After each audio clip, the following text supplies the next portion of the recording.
Uma vez que você encontra uma lesão, a primeira coisa que você vai fazer é topografar. Você poderia ter dificuldade aqui de identificar se você está olhando para uma lesão no pulmão ou uma lesão no mediastino.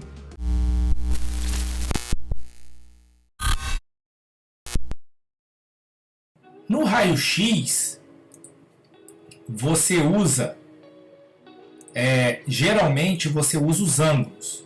Então você reconstruiria essa lesão. Se você estivesse olhando uma radiografia, você estaria vendo alguma coisa mais ou menos assim, né?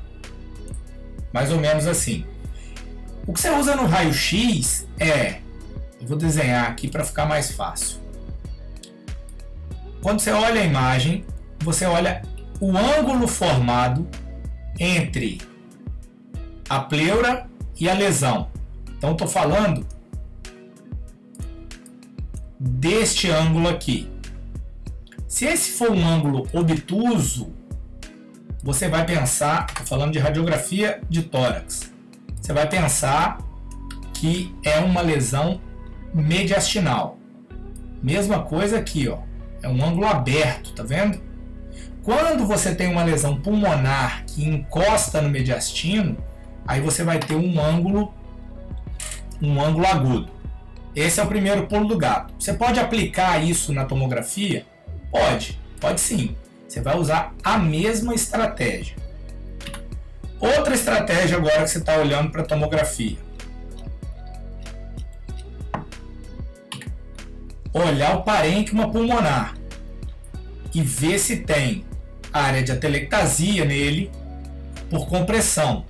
Então você tem aqui uma faixazinha, ó, essa faixa atelectásica laminar, porque essa lesão do mediastino empurrou o pulmão e essa parte do pulmão ela está expandindo menos. Outra coisa que você pode fazer é seguir os brônquios, e esse é um exercício que eu sugiro que vocês façam. Brônquio fonte esquerdo, vai dar aqui, ó, o brônquio da língula que vem para baixo e vai dar o brônquio do lobo superior esquerdo. O brônquio do lobo superior esquerdo está aqui. Então, se o brônquio do lobo superior esquerdo está aqui, essa lesão não pode estar no pulmão, porque ela estaria envolvendo esse brônquio. É uma outra estratégia para você topografar. Tem uma outra estratégia para você topografar, que é a estratégia de traçar linhas. Você traça linhas que cruzem a lesão em vários sentidos para você encontrar o epicentro da lesão. Isso funciona muito bem para o raio-x. Aqui na tomografia está bem óbvio que tá no mediastino, nem sempre é tão fácil de ver assim. E aí esse epicentro, ou seja, o local onde conflui as linhas, vai te levar a concluir que está no mediastino nesse caso. Se ele estiver deslocado para cá, se o epicentro estiver aqui, você pode pensar no pulmão. Mas aqui você está no mediastino, basta ver que os vasos estão aqui. Beleza. Estamos olhando para uma lesão no mediastino anterior. Agora que a gente está olhando para essa lesão, vamos caracterizar essa lesão. Qual é a densidade da lesão? Bora lá. Densidades radiológicas. É a base do raio-x, é a base da tomografia. Qual a densidade da lesão? Estou esperando responder. Quando estiver perguntando, vocês vão respondendo para não ficar... Porque tem um lag aqui de 1 minuto. Então, senão eu fico parado, a gente perde dinâmica. A lesão tem densidade de partes moles. Você pode medir isso fazendo esse ROI e medir aqui, ó, no músculo e comparar. Ó, a lesão tem uma densidade média de 33 unidades Hounsfield, enquanto você vai encontrar a densidade de partes moles a partir de 40, 50. Então, densidade de partes moles. Lesão com densidade de partes moles do mediastino anterior. Limites da lesão. Vamos lá. Os contornos da lesão são regulares, bocelados ou irregulares.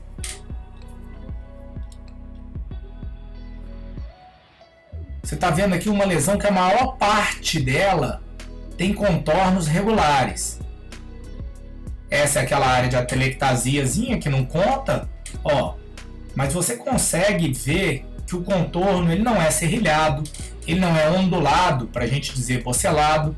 Então a gente pode dizer que nesse caso essa lesão tem os contornos regulares.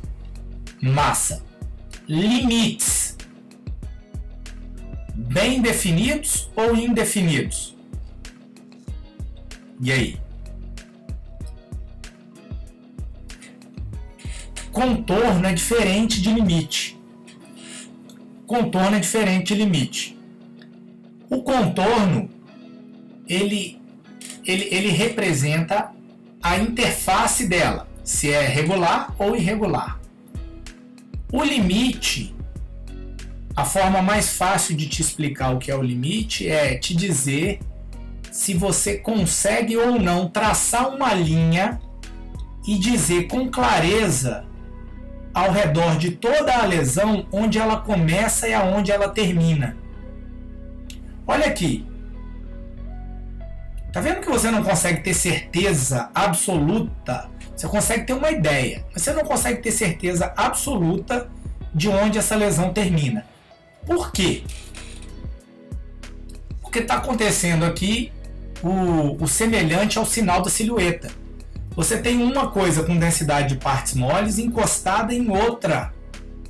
Então você não consegue, o seu olho não consegue definir exatamente onde começa e onde termina. Se você injetar contraste aqui, melhora? Sim ou não?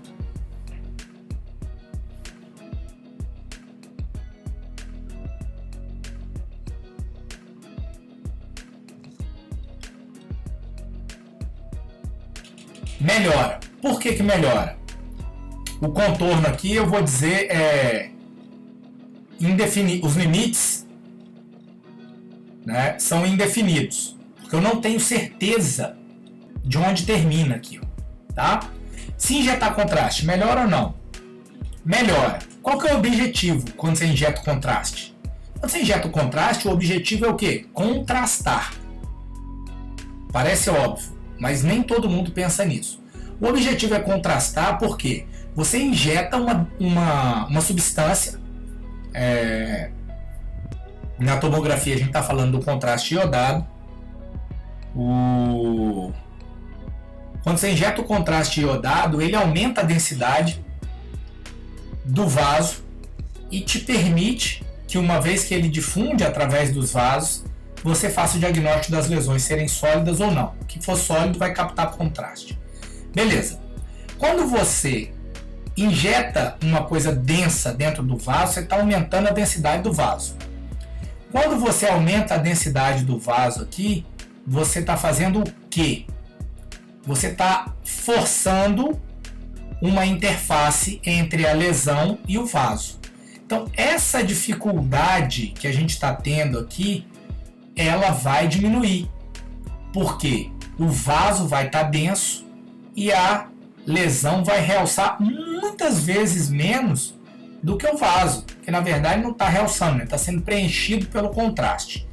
E isso vai te ajudar a ver uma coisa importante. Porque olha aqui. Vamos seguir aqui comigo. Que vasos são esses? Os vasos axilares. A gente tem a artéria axilar, a veia axilar, vai virar a veia subclávia. A veia subclávia vai receber quem? Ó, aqui você tem a veia jugular. Você está na parte mais baixa do pescoço. Aqui você tem a tireoide, lobo direito da tireoide, lobo esquerdo da tireoide. Quem faz ultrassom está acostumado demais com isso aqui. Faz o corte da tireoide, a carótida está ali do lado e coladinha está a jugular. Se você ainda tiver dúvida, dá uma comprimidinha. A veia vai colabar. Então aqui você tem a veia jugular. Se você desce com a veia jugular recebe quem? A veia subclávia e vai formar a veia braquicefálica. Massa. A veia braquicefálica vai cruzar o mediastino para se juntar com a outra e formar a veia cava superior.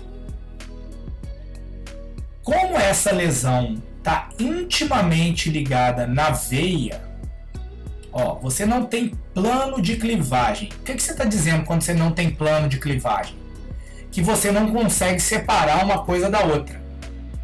Então, você pode ter, nesse caso, ou uma invasão direta, a massa entra na veia e invade a veia, ou uma compressão ao ponto de você fazer um trombo pela lentificação do fluxo. Se você injetar o contraste, você vai conseguir fazer esse diagnóstico aqui.